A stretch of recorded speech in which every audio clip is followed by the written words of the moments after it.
Function की कतार में एक और फंक्शन लेके आ चुके हैं जिसका नाम है ऑफसेट। दोस्तों अगर आप एक्सेल से परिचित हो तो आपने ये फंक्शन ज़रूर सुना होगा और शायद ही बहुत कम लोगों को इसका यूज़ पता होगा, क्योंकि ये फंक्शन थोड़ा सा हार्ड है बाकी के फंक्शनों के कंपैरिजन में। तो हार्ड है इसका मतलब इसे हमें सीखना ज़रूरी है और क्योंकि इसकी इम्पोर्टेंस भी बहुत है। तो इसी फंक्शन को क्लियर करने के लिए मैं लेके आ चुका हूँ इस वीडियो को। बस आपसे मेरी यही गुजारिश है कि इस वीडियो को अंत तक देखिएगा। तो चलिए शुरुआत करते हैं इस वीडियो की। मैं आपको इसके बारे में बताऊंगा कि ये फंक्शन किस तरीके से काम करता है। दोस्तों आज की इस वीडियो में हम समझने वाले हैं इसकी थ्योरी के बारे में। हम आगे कोई भी इसके बारे में डिस्कस नहीं करेंगे, सिर्फ हम समझेंगे कि ये काम कैसे करता है, ठीक है। और आने वाली कुछ और वीडियोस के अंदर हम इसके एडवांस लेवल पर जाएंगे, तब आपको समझ में आएगा कि ये फंक्शन क्या क्या कर सकता है। आप दोस्तों जैसे ही ऑफसेट फंक्शन लगाते हो तो आपको कुछ इस तरीके से इंटरफेस देखने को मिलेगा। इसके अंदर हमें 5 पैरामीटर्स मिलेंगे, ठीक है। आपको यहाँ देखने को मिलेगा reference, rows, columns, height and width. और आपको एक और एडिशनल चीज़ बता देता हूँ मैं, आपको यहाँ एक ब्रैकेट देखने को मिलेगा जो है स्क्वायर ब्रैकेट, ठीक है। फंक्शन के अंदर, एक्सेल के अंदर जितने भी फंक्शन है अगर उसके अंदर स्क्वायर ब्रैकेट है तो इसका मतलब वो है एडिशनल। अगर आप उसको नहीं फिल करते हो तो भी आपका आउटपुट करेक्ट आएगा, यानी कि उसे आउटपुट से कोई लेना देना नहीं है। बट हाँ, इसकी भी इम्पोर्टेंस है। क्या इम्पोर्टेंस है वो मैं आपको इसी वीडियो के अंदर बताने वाला हूँ, ठीक है। आपको यहाँ देखने को मिलेगा कि मैंने 2 चीज़ों को हाईलाइट किया हुआ है, एक है रेफरेंस और सेकंड है रोज़ एंड कॉलम्स। इन दोनों को मैंने हाईलाइट किया हुआ है एक साथ में, ठीक है। और जो रेफरेंस है उसको मैंने नीचे लिखा हुआ है इनिशियल रेफरेंस, और सेकेंड वाला है उसमें लिखा हुआ है रिवाइज्ड रेफरेंस। अब इसका मतलब क्या होता है, ठीक है। इसका मतलब ये होता है दोस्तों, जैसे ही हम फंक्शन को स्टार्ट करते हैं तो ये मांगता है एक रेफरेंस, यानी कि इनिशियल रेफरेंस, कि हम अपना फंक्शन कहाँ से स्टार्ट करना चाहते हैं। और उसके बाद में हम उसमें देते हैं रो एंड कॉलम। वो रो एंड कॉलम के बाद जहाँ हमारी डेस्टिनेशन, यानी कि जहाँ हम पहुँचना चाहते हैं उस कॉलम पर हम पहुँच जाते हैं या उस सेल पर हम पहुँच जाते हैं, तो उसे हम बोलते हैं रिवाइज्ड रेफरेंस, ठीक है। और उसके बाद आते हैं हमारे हाइट एंड विड्थ। इसके बारे में अभी डिस्कस करेंगे। तो इसको सही से समझने के लिए मैं आपके लिए एक छोटा सा एग्जांपल पेश करता हूँ। दोस्तों हमारे सामने ये एग्जांपल है जिसके अंदर आपको देखने को मिलेंगे Sunday, Monday, Tuesday, Wednesday. But ये चीज़ सीक्वेंस में नहीं है, मैंने किसी को कहीं रखा हुआ है और किसी चीज़ को कहीं रखा हुआ है, ठीक है। बट मुझे क्या करना है, जो करना है मैं आपको दिखाता हूँ, ठीक है। सबसे पहले मुझे यहाँ संडे लाना है, उसके बाद यहाँ मंडे, फिर ट्यूसडे और फिर वेडनेसडे, ठीक है। यानी कि मुझे इन्हें सीक्वेंस में रखना है, और वो भी ऑफसेट की मदद से। दोस्तों ये कोई टास्क नहीं है, ये सिर्फ एक समझने का, एक अंडरस्टैंडिंग का ज़रिया है कि जहाँ से आपको एक ऑफसेट का थोड़ा सा क्लियरेंस मिल सके, ठीक है। अब देखिए मैं यहाँ लगाता हूँ ऑफसेट। मैंने जैसे ही ऑफसेट पुट किया, अब ये मांग रहा है रेफरेंस। दोस्तों मैंने आपको बताया था कि रेफरेंस यानी कि जहाँ से हम स्टार्ट करना चाहते हैं वो उसका इनिशियल रेफरेंस होगा। अब इनिशियल रेफरेंस में मैंने क्या दे दिया, संडे दे दिया, ठीक है, यानी कि B1 दे दिया है। उसके बाद में मैं सेपरेटर लगाऊंगा। अब ये मांग रहा है रो। अब दोस्तों रो, अब मैं आपको एक चीज़ बता देता हूँ, हमारे पास में 2 फंक्शन हैं, एक ऑफसेट और एक इंडेक्स, ठीक है। मैं साथ ही साथ इस चीज़ के बारे में भी डिस्कस कर देता हूँ, क्योंकि आने वाले टाइम पे ये चीज़ आपको थोड़ी सी दिक्कत दे सकती है। ऑफसेट और इंडेक्स के अंदर क्या होता है, रो और कॉलम्स के जो काउंट होते हैं ना, अब मैं आपको बताता हूँ किस तरीके से चलते हैं। अभी ये मांग रहा है रो।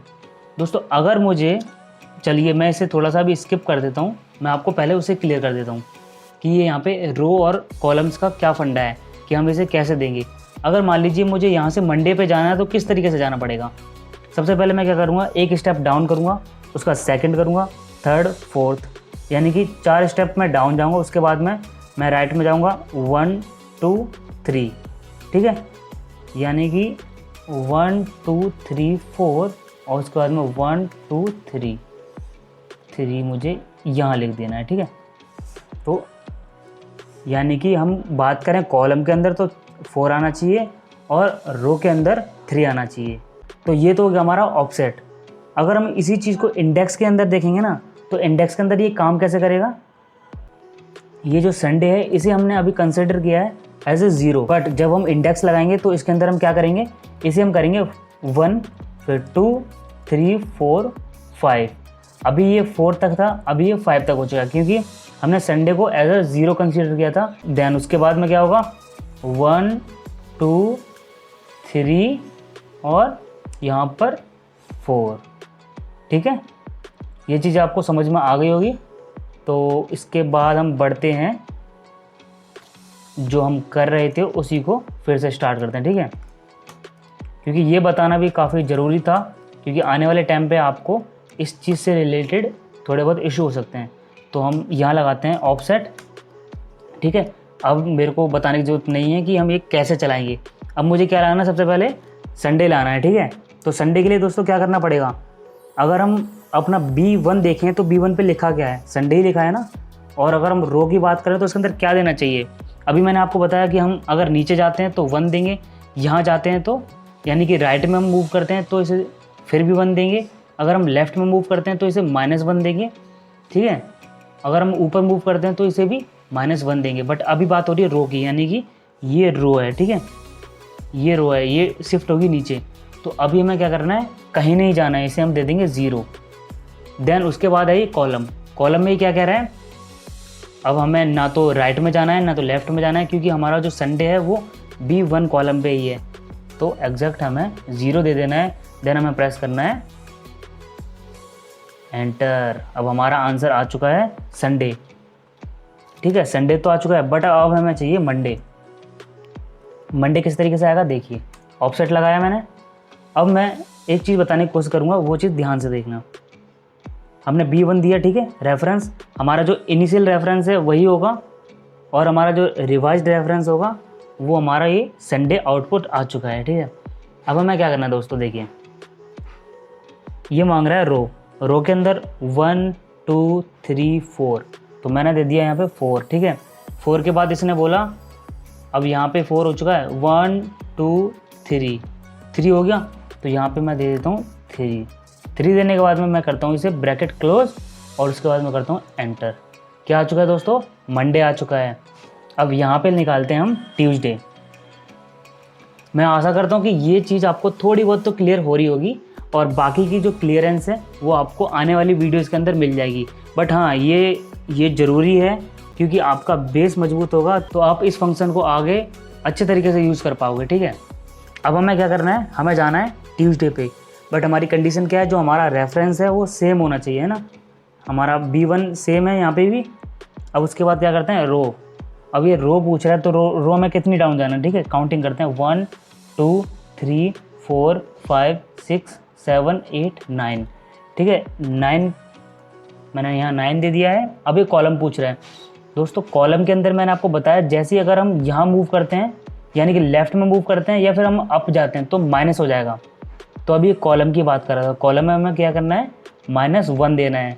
क्यों देना है, क्योंकि हमारा जो हमारा ट्यूसडे लिखा है वो लिखा है A कॉलम के अंदर, और जो हमारा संडे है वो है हमारा B कॉलम के अंदर। तो यानी कि ये लेफ़्ट में मूव हो चुका है, तो -1 दे दिया मैंने। देन उसके बाद करता हूँ मैं एंटर। ये देखिए दोस्तों, यहाँ पे आ चुका है हमारा ट्यूसडे। अब लास्ट है हमारा वेडनेसडे। ठीक है, वेडनेसडे को किस तरीके से लेके आएंगे, अब काफ़ी आसान हो चुका है इसे निकालना। 1 2 3 4 5 6 7 8 9 10 11 हो गया। 11 के बाद में 1, यानी कि एक ही कॉलम तो आगे है, वो B में है, ये C में है। ठीक है, तो 1 दे दिया। 1 देने के बाद में इसे मैंने किया एंटर। हमारा संडे मंडे ट्यूसडे वेडनेसडे सब कुछ आ चुका है। तो मैं आशा करता हूँ ये चीज़ आपको क्लियर हो चुकी होगी। अब बात आती है हमारी हाइट एंड विड्थ की, कि उसका क्या यूज़ होता है। ठीक है, तो उसके लिए एक और एग्जांपल है आपके लिए। अब इस एग्जांपल के अंदर आपको मंथ देखने को मिलेंगे, जैन फेब मार्च। ठीक है, आपने सम फंक्शन का नाम तो सुना ही होगा। सम फंक्शन क्या करता है, रेंज सेलेक्ट करता है, उसके बाद में आंसर हमें रिटर्न कर देता है। ठीक है, जितनी भी हमें रेंज सेलेक्ट करनी होती है, मान लीजिए मेरे को जैन और फेब का आंसर चाहिए, एंटर करता हूँ, जैन और फेब का आंसर हमारे पास में आ चुका है। ठीक है, अगर मैं आपसे बोलूँ कि यही चीज़ मेरे को ऑफसेट के साथ में करनी है, यानी कि मैं सम तो लगाऊँ मगर सम के बाद में रेंज न दूँ, मैं रेंज लूँ अपने ऑफसेट से। सम फंक्शन लगाया मैंने, उसके बाद हम लगाते हैं इसके अंदर ऑफसेट। ठीक है, ऑफसेट लगाने के बाद में सेम वही चीज़ करनी है, रेंज देनी है हमें। अब कंडीशन ये है कि रेंज हम यहाँ से लें या फिर यहाँ से लें।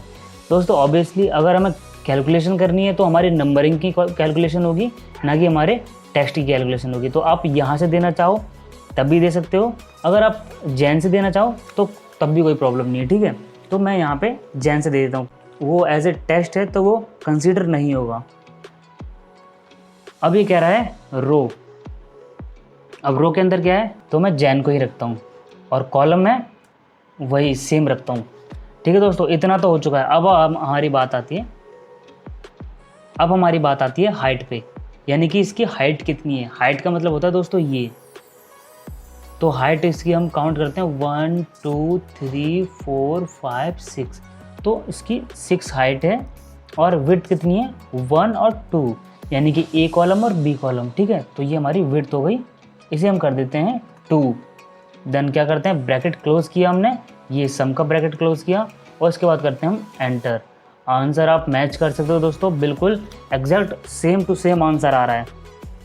अब मैंने किया क्या है यहाँ पे, मैं आपको वो बता देता हूँ। मैंने A1 लिया, ठीक है, A1 को मैंने A1 पे ही रखा, यानी कि जो हमारा रिवाइज्ड रेफरेंस था उसका आंसर भी यहाँ पे हमने A1 तक ही रखा। तो उसने रिटर्न में हमें जैन दे दिया, जैन से लेके फिर हमने उसको 6 हाइट उसको दे दी 6, यानी कि उसको हमने नीचे चलाया 1 2 3 4 5 6, क्योंकि यहाँ पे 6 रोज़ हैं तो हमने इसकी हाइट 6 में काउंट कर दी और जो हमारी विड्थ है वो हमने 2 में काउंट कर दी, क्योंकि हमारे पास में 2 कॉलम है। तो ऑब्वियसली हमारा जो आंसर था वो बिल्कुल मैच करना चाहिए था और मैच कर चुका है। ठीक है दोस्तों, ये थी हमारी ऑफसेट का बेसिक कॉन्सेप्ट। मैं आशा करता हूँ ये आपको समझ में आ चुका होगा। अगर आपको ये वीडियो पसंद आई है तो इस वीडियो को लाइक करके जाइएगा, और साथ ही में अगर आपने चैनल को अभी तक सब्सक्राइब नहीं किया है तो उसे सब्सक्राइब कर लीजिएगा, और साथ ही में जो बेल आइकन है उसे भी हिट कर देना, ताकि आने वाली ऐसी ही मज़ेदार वीडियो का नोटिफिकेशन आपको बिल्कुल टाइम पर मिलता रहे और आप सीखते रहें कुछ नया। तो मिलते हैं अगली वीडियो में, तब तक के लिए जय हिंद जय भारत।